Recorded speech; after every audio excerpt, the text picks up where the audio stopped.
Samsung এবছর এই ফোনটাকে একটু ডায়েট করিয়েছে। মানে আগের বার A16 এই ফোনটা ছিল 200 গ্রামের মতো ওজন। এবার এই বছর A17 5G এই ফোনটার ওজন 192 গ্রাম। ফোনটা পাতলাও হয়েছে 7.9 মিলিমিটার থেকে ডায়েট করে এখন হয়েছে 7.5 মিলিমিটার। হালকা পাতলা হয়েছে, তবে বিশাল কিছু চেঞ্জ এটা নয়। বরঞ্চ আমি বলবো ব্যাক প্যানেলটা দেখুন, এটা এখন গ্লাস ফাইবার রিইনফোর্সড পলিমার। শুনে মনে হচ্ছে না নাসা বানিয়েছে। জিনিসটা যথেষ্ট মজবুত এবং প্রিমিয়াম লাগছে দেখতে। কি হলো, ভিডিওটা হঠাৎ কেমন শুরু হয়ে গেল না? ধীরে সুস্থে আনবক্সিং থেকে করি না? আনবক্সিং থেকে শুরু করা। Samsung Galaxy A17 5G।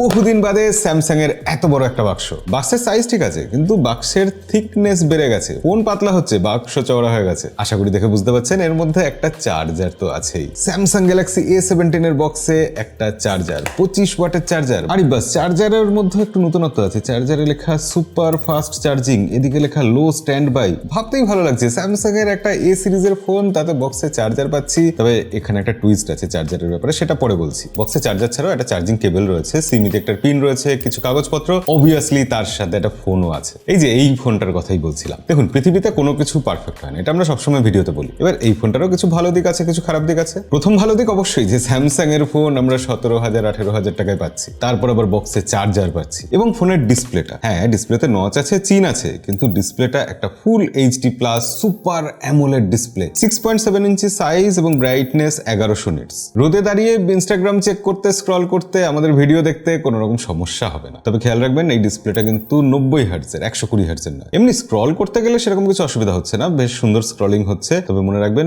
গাড়িটা চলে ভালো, কিন্তু এতে স্পোর্টস মোড নেই। কিন্তু স্যামসাং এখানে একটা ক্ষতিপূরণ দিয়েছে। তারা এই ডিসপ্লেতে এই দামে গরিলা গ্লাস ভিক্টাসের প্রোটেকশন দিয়েছে। ইয়েস, এটা ওয়ান অফ দ্য বেস্ট এখন ডিসপ্লের প্রোটেকশন। তো সেক্ষেত্রে এই দামে গরিলা গ্লাস ভিক্টাস দেওয়াটা একটা বিশাল বড় প্লাস পয়েন্ট তো অবশ্যই। তার উপর আবার এই দামের একটা ফোনে ব্যাক সাইডে 3টে ক্যামেরাই আছে এবং সেখানে অপটিক্যাল ইমেজ স্টেবিলাইজেশন আছে মেন সেন্সরে। 50 মেগাপিক্সেলের মেন সেন্সর। এই ক্যামেরা দিয়ে আমরা বেশ কিছু ছবি তুলেছি, ছবি সত্যিই ভালো আসছে। বিশেষ করে এই দামের পক্ষে স্যামসাং ইমেজ প্রসেসিং যেরকম করেছে, বলতে হয় যে ছবি একদম সোশ্যাল মিডিয়া রেডি। ডিটেলস থেকে আরম্ভ করে স্কিন টোন সবকিছুই বেশ ভালো পাচ্ছি আমরা। তবে ছবি কিছুটা কন্ট্রাস্টি। ক্যামেরার মধ্যে ফান মোড বলে একটা মোড আছে, সেটা আমার বেশ ইন্টারেস্টিং লেগেছে। সেখানে মজাদার বেশ কিছু ছবি তোলা যায় এবং সেখানে ভিডিওও করা যায়। এছাড়া ওই যে বললাম 3টে ক্যামেরা আছে। স্যামসাং এর ফোন মানে একটা আলট্রা ওয়াইডও আছে, তবে সেটা 5 মেগাপিক্সেলের। সেটা দিয়ে ছবি তুলেছি, 5 মেগাপিক্সেলের মতোই ছবি এসেছে। ডিটেলস তুলনামূলক কম, তবে হ্যাঁ একটা আলট্রা ওয়াইড আছে। থার্ড ক্যামেরা 2 মেগাপিক্সেলের ম্যাক্রো সেন্সর। টুকটাক কখনো ম্যাক্রো ছবি তুলতে পারেন। ফ্রন্টে ইনফিনিটি ইউ নচের মধ্যে একটা 13 মেগাপিক্সেলের ক্যামেরা রয়েছে। সেটা দিয়ে আমরা বেশ কিছু সেলফি তুললাম। সেলফি এমনিতে পোর্ট্রেট মোডে ব্যাকগ্রাউন্ড ভালো ব্লার করছে, ডিটেলসও ধরছে।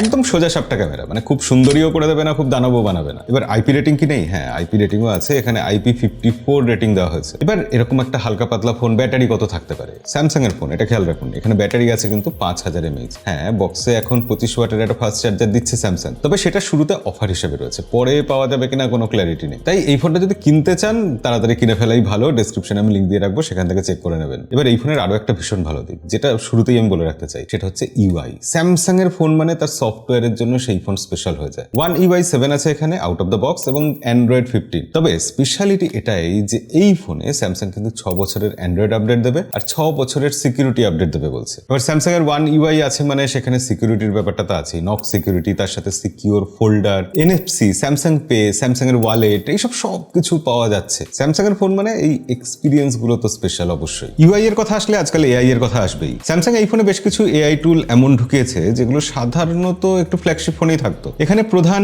AI প্ল্যাটফর্ম হলো জেমিনাই। সাইড বাটনটা লং প্রেস করলেই জেমিনাই চালু হয়ে যাবে। এটা মূলত AI ডিফল্ট অ্যাপ্লিকেশন। গুগলের অ্যাপ, গ্যালাক্সির যেসব অ্যাপ আছে স্যামসাং এর, এমনকি বিভিন্ন থার্ড পার্টি অ্যাপস এর মধ্যেও এটা কাজ করে। আর সব থেকে বড় সুবিধাজনক জিনিস হলো এখানে জেমিনাই লাইভটা তো আছেই। ওহো, সব থেকে বড় সুবিধা হলো বলতে হয় যে সার্কেল টু সার্চের কথা, যেটা আমরা সব থেকে বেশি ব্যবহার করি। এছাড়া স্যামসাং এখানে সুপার 7 ম্যাজিক ফিচার দিয়েছে, মানে 7খানা AI অ্যাকশন করা যাবে সহজে। 1 নম্বর ইনফো সার্চ, মানে ওই সার্কেল করলে খুঁজে বার করা যাবে। 2 নম্বর কন্টেন্ট ট্রান্সলেশন, সার্কেল করা যে কোনো টেক্সট তার অনুবাদ পাওয়া যাবে। মিউজিক সার্চ, রিলস বা শর্টসে কোনো গান ভালো লাগলো সেটা সার্কেল করে খুঁজে নেওয়া যাবে। Quick call, easy navigation, math solution, quick URL opening, এরকম বিভিন্ন ফিচার দেওয়া হয়েছে AI এর মাধ্যমে। তারপর ধরুন না আপনি ইউটিউবে হয়তো ইনকাম ট্যাক্স ফাইল করার জন্য কোনো ভিডিও খুঁজছেন, জেমিনাই সেটার সামারি বার করে আপনার অ্যাসিস্ট্যান্টকে পাঠিয়ে দিল। মানে অ্যাপ্লিকেশন পাল্টাতে হবে না, জেমিনাই মাঝখান থেকে সব কাজ করে দেবে। এটাকে বলে ক্রস অ্যাপ AI অ্যাকশন। আর ক্যামেরার ক্ষেত্রে আজকাল তো AI এনহ্যান্সমেন্ট থাকতেই হবে। OIS ছাড়াও জেমিনাই ক্যামেরার ব্যাকগ্রাউন্ডে লাইট এক্সপোজার,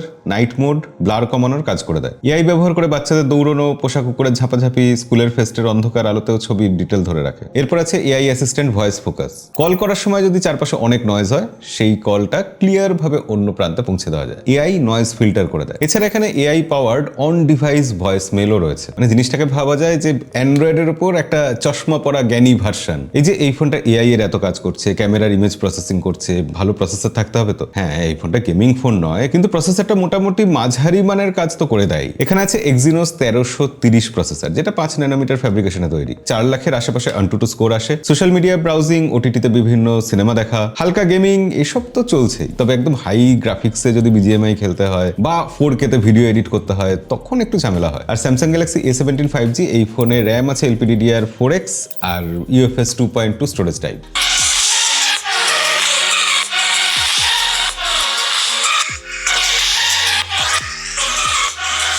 সিঙ্গেল স্পিকার আছে, কিন্তু সাউন্ড বেশ ভালো। তো সব মিলিয়ে এই ফোনটার যে পাতলা হালকা একটা প্রিমিয়াম ডিজাইন, 6.7 ইঞ্চি সুপার অ্যামোলেডের একটা ব্রাইট ডিসপ্লে, ওআইএস সহ 50 megapixel camera, Gemini gorilla glass Victus plus IP54 rating, 6 বছরের অ্যান্ড্রয়েডের আপডেট এবং তার সাথে সাথে শুরুর দিকে এই 25 ওয়াটের ফাস্ট চার্জার বক্সে থাকা ফোনটা স্যামসাং লাভারদের পছন্দ হতেও পারে। তবে হ্যাঁ, ডিসপ্লেতে 90 হার্টজের রিফ্রেশ রেট আছে আর 5 মেগাপিক্সেলের আলট্রা ওয়াইড অ্যাঙ্গেল লেন্স আছে, যেগুলো আরেকটু ভালো কিছু স্যামসাং দিতেই পারত। 2 মেগাপিক্সেলের বদলে 5 মেগাপিক্সেলের ম্যাক্রো ক্যামেরা থাকলে আরো ভালো হতো। তবে Samsung Galaxy A17 5G, এই ফোনটা বলা যায় একটা ইন্টেলিজেন্ট আপগ্রেড। যদি ক্যামেরাতে স্টেবিলিটি চান এবং একটা ঠিকঠাক পারফরমেন্স দেওয়া ফোন চান, তাহলে এই ফোনটা ডেসক্রিপশনের লিঙ্ক থেকে চেক করে নেবেন। তো 17-18 হাজার টাকায় স্যামসাং এর একটা ফোন এবং 5G phone Galaxy A17 5G কেমন লাগলো আপনাদের কমেন্টে লিখে জানাবেন। ভালো বা খারাপ যেরকমই মনে হয়ে থাকুক না কেন, সেটা অবশ্যই কমেন্টে লিখবেন। আর এরকম ভিডিও দেখার জন্য আমাদেরকে সাবস্ক্রাইব করে রাখবেন। দেখা হবে পরের ভিডিওতে। আজকের মতো বিদায়।